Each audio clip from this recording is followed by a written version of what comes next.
Time is linear or a straight line is a third dimension mindset.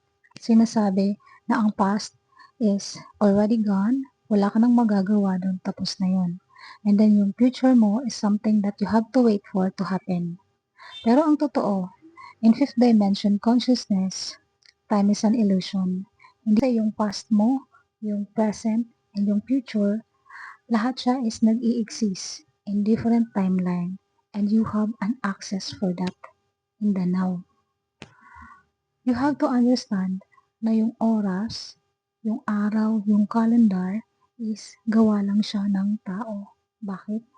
Para ma-organize yung pamumuhay ng mga tao dito sa third dimension. Kasi, for example, makikipag-meet up ka ng isang tao.